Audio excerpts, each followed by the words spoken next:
Hi friends, आप सभी लोगों का एकलव्य एग्रीकल्चर एकेडमी के ऑफिशियल यूट्यूब चैनल पर स्वागत है। जैसा कि आप लोगों को पता है, उत्तर प्रदेश सरकार के द्वारा एग्रीकल्चर में वैकेंसी आई हुई है। उसके लिए हम लोग ऑनलाइन प्लेटफॉर्म पर कार्य करना चालू कर दिए हैं।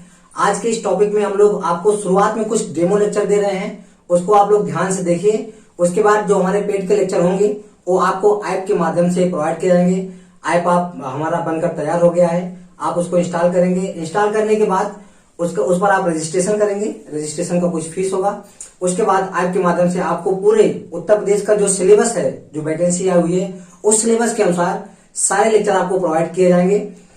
तो हम लोग ज्यादा समय न व्यतीत करते हुए अपने टॉपिक की तरफ चलते हैं। आप लोग जैसा देख रहे होंगे, आज का हमारा जो टॉपिक है क्रॉपिंग सिस्टम पर है, जो कि आपके आयोग में एक बहुत बड़ा सिलेबस रखा हुआ है क्रॉपिंग सिस्टम का। उस पर हम लोग बात करेंगे, बहुत शॉर्ट में बात करेंगे। इसका अगर हम लोग डिस्क्रिप्शन देखेंगे तो वो ऐप के माध्यम से आपको मिलेगा, लेकिन आज केवल हम इंट्रोडक्शन के रूप में ये टॉपिक लेकर आए हैं। हमें पूरा विश्वास है कि आपकी समझ में आएगा। आप लोग सबसे पहले कॉपी और पेन लेकर बैठेंगे, क्योंकि बहुत सारी चीजें इसमें बताई जाएंगी। ये जरूरी नहीं कि जो बोर्ड पे है वही हम आपको बताएंगे। बहुत सारी चीजें हैं जो कि हम आपको बताएंगे, उसको आप नोट करते चलेंगे। तो हम लोग स्टार्ट करते हैं। तो सबसे पहले शुरुआत करते हैं। आप लोग जानते होंगे, सबसे पहले शुरू में डायरेक्टोरेट ऑफ फार्मिंग सिस्टम की स्थापना हुई थी। Directorate of farming system, directorate of farming system, जो कि मोदीपुरम मेरठ में था। कहां पे? Modipuram Meerut. Directorate of farming system की स्थापना हुई। ये कहां पे है? मोदीपुरम मेरठ में था। ये पूछा आता है। बाद में डायरेक्टोरेट ऑफ फार्मिंग सिस्टम का नाम चेंज करके क्या कर दिया गया? Project directorate of farming system research कर दिया गया। पुनः इसका नाम चेंज हुआ दूसरी बार, और अभी इस समय इसका नाम है Indian institute of farming system research. तो आपसे अगर क्वेश्चन ये पूछा जाए कि Indian institute of farming system research कहां पर है, तो ये कहां लोकेटेड है? तो Indian institute of farming system research is located at Modipuram Meerut. Old name अगर पूछा जाए तो डायरेक्टोरेट ऑफ फार्मिंग सिस्टम था, या उसके बाद इसका नाम हुआ project directorate of farming system. इसके पहले इसका नाम था डायरेक्टोरेट ऑफ क्रॉपिंग सिस्टम। इसका नाम इसके पहले क्या था? Directorate of cropping system. इस तरह से इसका नाम था। हम इसीलिए क्रॉपिंग सिस्टम पे आज के इस टॉपिक में बात करेंगे। तो क्रॉपिंग सिस्टम से फार्मिंग सिस्टम आया। उसके बाद Indian institute of farming system research के रूप में फाइनली ये रिनेम्ड हुआ है। तो इतनी सारी चीजें हुई। तो क्रॉपिंग सिस्टम पढ़ने से पहले हम लोग एक टॉपिक और पढ़ेंगे फार्मिंग सिस्टम के बारे में, कि ये फार्मिंग सिस्टम होता क्या है। फार्मिंग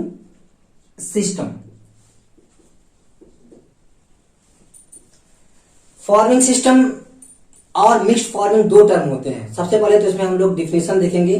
फार्मिंग सिस्टम क्या होता है? जब हम कृषि क्रियाओं के साथ साथ, क्रॉपिंग सिस्टम के साथ साथ अन्य एंटरप्रेन्योरशिप करते हैं, जैसे फिशरीज, पोल्ट्री, पिगरी, एनिमल पशुपालन, ये सब साथ में करते हैं, तो उसको हम लोग कहते हैं फार्मिंग सिस्टम। फार्मिंग सिस्टम जो हमारा क्रॉपिंग सिस्टम है, cropping system is a main component of farming system. एक क्वेश्चन पूछाता है कि फार्मिंग सिस्टम का मुख्य जो भाग है या कंपोनेंट है वो क्या है? The main component of farming system.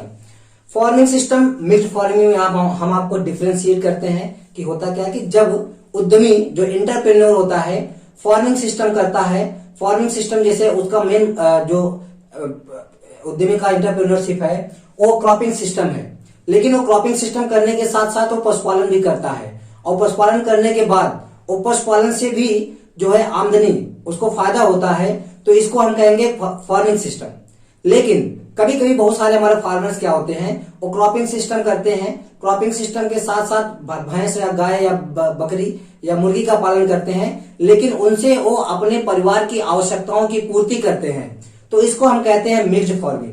जब वो अपने परिवार की आवश्यकताओं की पूर्ति के लिए क्रॉपिंग सिस्टम के साथ साथ अदर एंटरप्रेन्योरशिप करते हैं, तो उसको हम लोग कहते हैं मिक्स्ड फार्मिंग। और अगर उससे बेनिफिट प्राप्त करते हैं तो उसको हम कहते हैं फार्मिंग सिस्टम। तो ये हो गया different between farming system and mixed farming. हमें विश्वास है कि आप लोगों को ये समझ में आ गया होगा। तो जैसा कि हमने बताया कि क्रॉपिंग सिस्टम क्या है, फार्मिंग सिस्टम का एक प्रकार है। तो आज के इस टॉपिक में हम क्रॉपिंग सिस्टम के बारे में ही याद करेंगे, पढ़ेंगे। देखिए सबसे बड़ी बात यह है कि क्वेश्चन ये पूछा जाता है कि उत्तर प्रदेश के लिए मुख्य रूप से कौन सी फसल चक्र सबसे उपयोगी होती है। तो उत्तर प्रदेश या भारत के लिए जो बहुतायत किसानों के द्वारा फसल चक्र अपनाया जा रहा है वो क्या है, पैडी और पैडी के साथ wheat.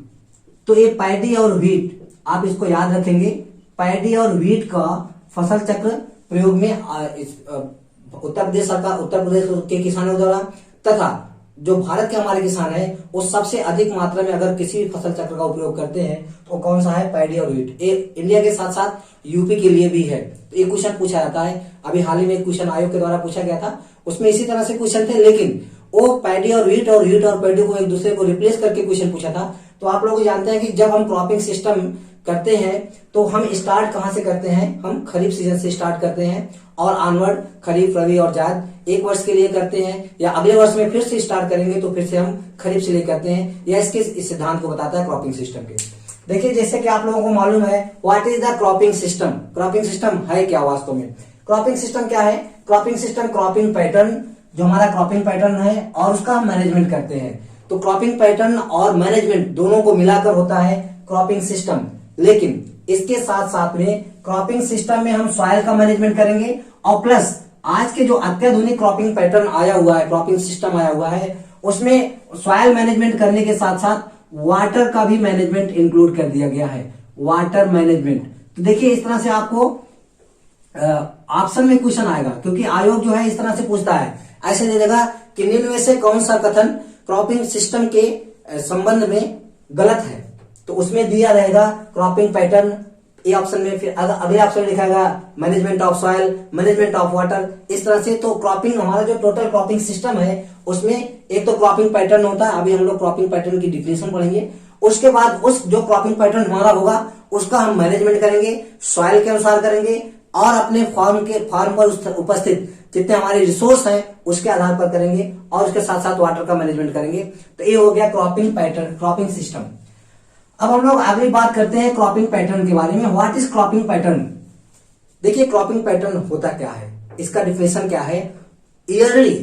Yearly sequence of crop, yearly sequence of crop for a form is called cropping pattern. Means किसी फॉर्म के लिए हम जब एक वर्ष के लिए हमको उस फॉर्म पर कौन कौन सी फसल उगानी है उसको हम पेज पर लिखते हैं कि खरीफ में हम धान लेंगे या खरीफ में हम मक्का लेंगे, कोई भी फसल खरीफ के लेंगे, रबी में हम कौन सी फसल करेंगे, उसके बाद जायद में हम कौन सी फसल लेंगे। तो वो हम पहले पेज पर डिसाइड करते हैं और एक वर्ष का, और उसी को हम लोग कहते हैं क्रॉपिंग पैटर्न। और उसका जब हम मैनेजमेंट करते हैं, फील्ड पे हम मैनेजमेंट करेंगे तो वो हो जाएगा क्रॉपिंग सिस्टम। मतलब जो क्रॉपिंग पैटर्न हमने तैयार किया हुआ है, सपोज करिए कोई क्रॉपिंग पैटर्न हमने तैयार किया है, तो सपोज करिए कोई क्रॉपिंग पैटर्न हमने तैयार किया है और वो क्रॉपिंग पैटर्न कौन सा है? राइस है, rice, wheat and moong. Rice, wheat और मूंग है, ये तीन क्रॉपिंग पैटर्न हमारे पास है। इसको हम क्रॉप रोटेशन भी बोल सकते हैं, लेकिन ये हम क्रॉपिंग पैटर्न का बोलेंगे जब इसको हम पेज पर बनाएंगे। पेज पर एक फील्ड पे ये पैटर्न लागू होने से पहले क्या करते हैं, पेज पे हम एक वर्ष का पैटर्न बनाते हैं कि हम खरीफ में कौन सी फसल उगाएंगे, रबी में कौन सी फसल उगाएंगे और जायद में कौन सी फसल उगाएंगे। जरूरी नहीं क्रॉपिंग पैटर्न पर रही हो, क्रॉपिंग पैटर्न जो वहां का इंटर उद्यमी होगा, जो वहां पे इंटर क्रॉपिंग जो उसका फार्म का मैनेजर होगा, वो अपने हिसाब से मैनेज करेगा, अपने रिसोर्स को देखते हुए मैनेज करेगा कि हमारे पास कौन कौन से रिसोर्स अवेलेबल हैं और उस रिसोर्स के अनुसार हम कौन सा क्रॉपिंग पैटर्न अपने फॉर्म पर ले सकते हैं जिससे हमें अधिक से अधिक फायदा हो। तो इस तरह से होता है तो क्रॉपिंग पैटर्न। अभी तक हम लोगों ने क्या सीखा? Farming system. फार्मिंग सिस्टम होता क्या है कि जब हम कृषि सस्यन क्रियाओं को करने के साथ साथ हम पशुपालन, मत्स्य पालन, मधुमक्खी पालन, ये सब एंटरप्रेन्योरशिप करते हैं तो उसको हम लोग कहते हैं फार्मिंग सिस्टम। फार्मिंग सिस्टम और मिक्स्ड फार्मिंग हमने आपको अंतर बताया कि मिक्स्ड फार्मिंग क्या होता है। मिक्स्ड फार्मिंग हम तब कहेंगे जब जो किसान होता है या उद्यमी होता है क्रॉपिंग सिस्टम के साथ साथ और एंटरप्रेन्योरशिप करता है और उसका जो मुख्य उद्देश्य होता है अपने परिवार की आवश्यकताओं की पूर्ति होता है, तो उसको हम लोग कहते हैं मिक्स्ड फार्मिंग। अब यहाँ पर क्या है, क्रॉपिंग सिस्टम है। क्रॉपिंग सिस्टम हमने आपको डिस्क्राइब किया। क्रॉपिंग सिस्टम क्या होता है, क्रॉपिंग पैटर्न और उसका मैनेजमेंट। क्रॉपिंग पैटर्न और उसका मैनेजमेंट करने की क्रिया को हम क्या कहेंगे, क्रॉपिंग सिस्टम कहेंगे। देखिए यहाँ पे हम टाइप की बात करते हैं कि क्रॉपिंग सिस्टम के कितने प्रकार होते हैं। तो सबसे पहले यहाँ पे देखिए टेराफॉर्मिंग लिखा हुआ है। टेराफॉर्मिंग आप लोग जानते होंगे, मंगल ग्रह पर इस समय चल रहा है। मंगल ग्रह पर टेराफॉर्मिंग होता है। मीन्स क्या है, अर्थ लाइक बायोस्फीयर मेंटेन किया जा रहा है। जो हमारा अर्थ है, अर्थ लाइक बायोस्फीयर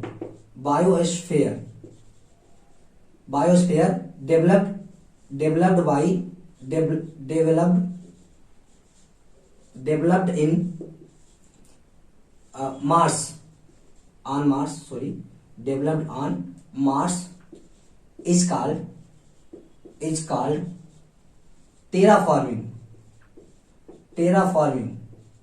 और यहाँ पर जो टेराफॉर्मिंग जो यूज हो रहा है, जो हमारे लोअर प्लांट्स होते हैं, लोअर किंगडम के प्लांट्स होते हैं, जैसे जो थैलोफाइटा के अंतर्गत आते हैं, खास करके जो बैक्टीरिया है, बैक्टीरिया का कल्चर वहां पे तैयार किया जा रहा है, तो उसको हम लोग टेराफॉर्मिंग कहते हैं। उसके बाद मोनोकल्चर है। मोनोकल्चर क्या है भैया, मोनोकल्चर का मतलब होता है कि जब हम किसी एक ही फसल की प्रजाति को, वैरायटी को हम किसी पर्टिकुलर फील्ड पर उगाते हैं, ईयर बाय ईयर उगाते हैं, या सीजन बाय सीजन उगाते हैं। जैसे हमने क्या किया कि मोनोकल्चर में क्या हो गया कि हमने रबी में क्या ले लिया, खरीफ में हमने राइस की खेती की, और राइस की जब खेती की तो ये हो गया, राइस में केवल सिंगल राइस ही होगा, राइस के साथ कोई इंटरक्रॉपिंग नहीं होगी। और राइस के बाद हम व्हीट की खेती किए तो व्हीट भी सिंगल ही होगा, व्हीट के साथ भी इंटरक्रॉपिंग नहीं होगी। उसके साथ हम व्हीट के बाद कोई अदर क्रॉप लेते हैं, जो क्या कहते हैं, जायद सीजन में हम जिसकी खेती कर सकते हैं। तो इस तरह से अगर हम खेती करते हैं, केवल प्योर स्टैंड हो, जैसे अगर व्हीट है तो व्हीट ही हो, या मूंग है तो मूंग ही हो, मेज है तो मेज ही हो, तो प्योर स्टैंड अगर हो तो उसको हम कहते हैं मोनोकल्चर। मोनो का मतलब एक, कल्चर का मतलब होता है कल्टीवेशन, किसी एक फसल का कल्टीवेशन। ऐसा नहीं है, मोनोकल्चर का क्रॉपिंग इंटेंसिटी मोर देन 100 हो सकती है, लेकिन मोनोक्रॉपिंग का नहीं होगा। मोनोक्रॉपिंग और मोनोकल्चर में डिफरेंस है। बहुत सारे वैज्ञानिकों का ये मानना है कि दोनों एक ही है, लेकिन ऐसा नहीं है। मोनोकल्चर और मोनोक्रॉपिंग में अंतर है। मोनोक्रॉपिंग में हम एक वर्ष में और भी, मोनोकल्चर में हम एक वर्ष में और भी फसलें ले सकते हैं, लेकिन वो प्योर स्टैंड होने चाहिए। मोनोक्रॉपिंग क्या होता है, मोनोक्रॉपिंग में जब हम क्या करते हैं, ईयर आफ्टर ईयर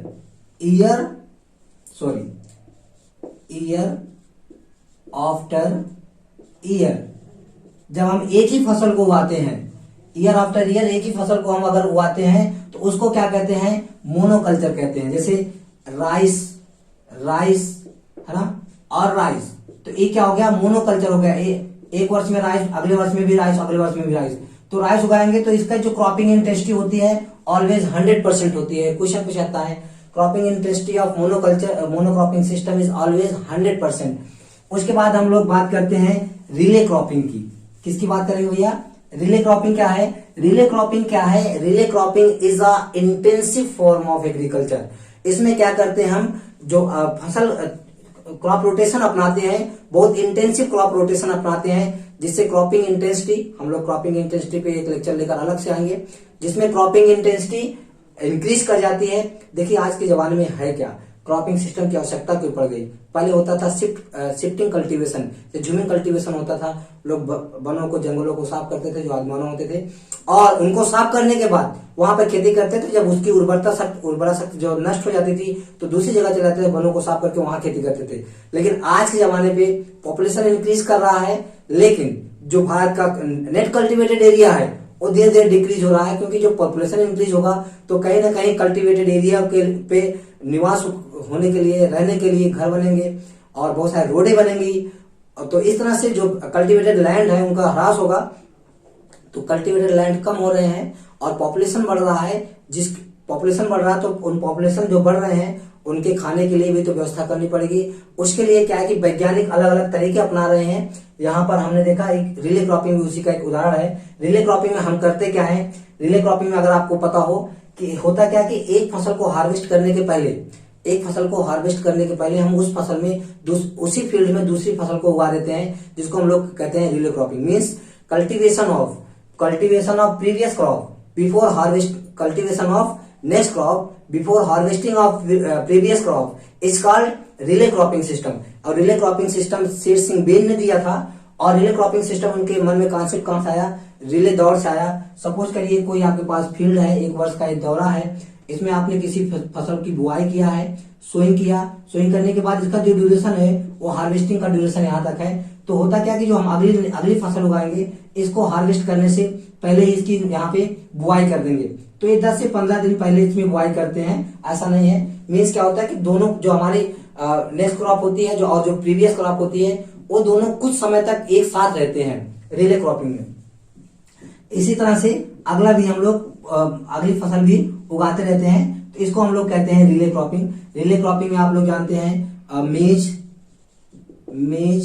मेज के बाद पोटैटो, पोटैटो, व्हीट और मूंग, ये रिले क्रॉपिंग का एग्जांपल है जो शेर सिंह बेन ने दिया है। कभी कभी क्वेश्चन पूछा है कि रिले क्रॉपिंग का एग्जांपल क्या है, तो रिले क्रॉपिंग का एग्जांपल है मेज, पोटैटो, व्हीट एंड मूंग, ये है। ओके, उसके बाद हम लोग सिक्वेंशियल क्रॉपिंग की बात करते हैं। सिक्वेंशियल क्रॉपिंग भी रिले क्रॉपिंग के समान ही होता है, लेकिन रिले क्रॉपिंग में क्या हो गया, रिले क्रॉपिंग से थोड़ा सा डिफरेंट होता है, क्योंकि सिक्वेंशियल क्रॉपिंग में क्या होता है, सीक्वेंस में ही रहता है।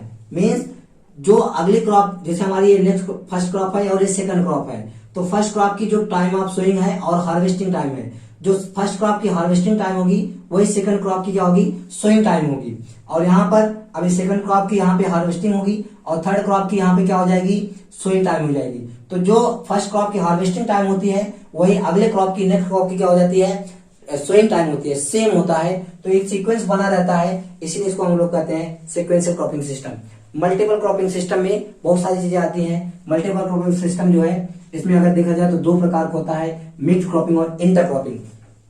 मिक्स्ड क्रॉपिंग की अगर हम लोग बात करें कि 2 या 2 से अधिक फसलों को हम जब एक साथ मिलाकर खेत में उगाते हैं तो इसको हम लोग मिक्स्ड क्रॉपिंग कहते हैं। यहाँ पर मिक्स्ड क्रॉपिंग है, और इसके पहले हम लोग पढ़े थे मिक्स्ड फार्मिंग। मिक्स्ड फार्मिंग में हम फसल सस्तेन करने के साथ साथ पशुपालन, मुर्गी पालन और मत्स्य पालन करते हैं अपने परिवार की आवश्यकताओं के लिए।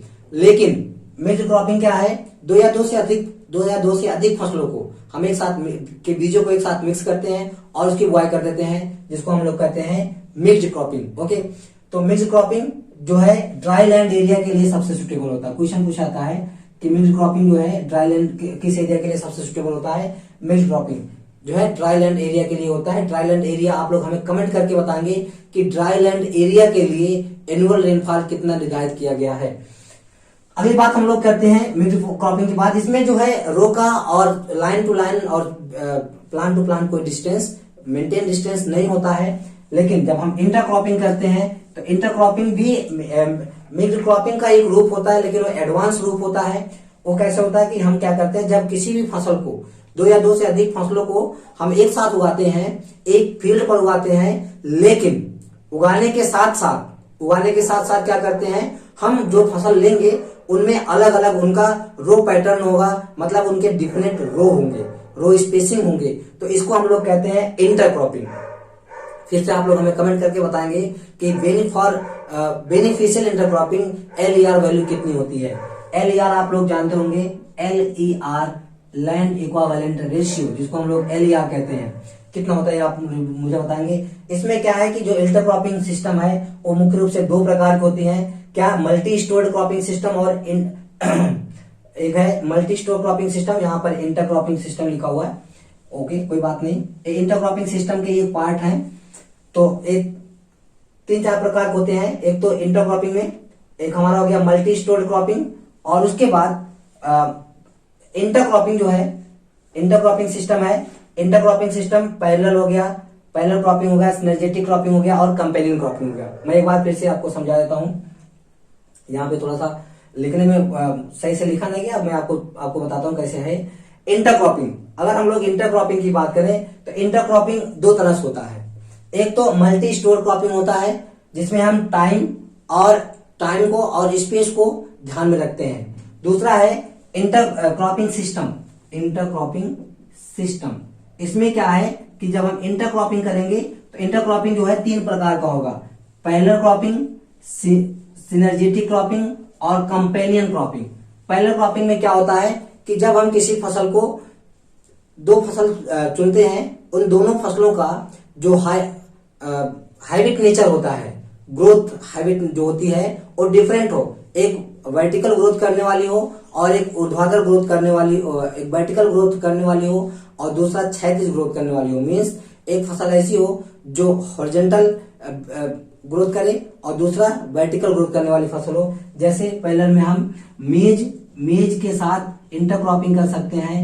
मेज के साथ किसका इंटरक्रॉपिंग कर सकते हैं? मेज प्लस मूंग कर सकते हैं। ठीक है, तो इसमें क्या होता है, टाइम, इसमें क्या होता है कि स्पेस का भी स्पेस पर का पता चल जाता है। होता है क्या कि देखिए, जब हम किसी फसल की खेती करते हैं तो इंटरक्रॉपिंग की सिद्धांत होता है कि दो फसल जो हम चुन रहे हैं उन दोनों के बीच में मिनिमम कंपटीशन होना चाहिए। किसके किसके लिए? फॉर कार्बन डाइऑक्साइड के लिए, फॉर कार्बन डाइऑक्साइड के लिए, उसके साथ साथ में वाटर के लिए, न्यूट्रिएंट के लिए, है ना। ये सब बहुत सारी चीजें होती हैं। उसके अलावा पीक न्यूट्रिएंट डिमांड भी दोनों का सेम नहीं होना चाहिए, दोनों का अलग अलग होना चाहिए।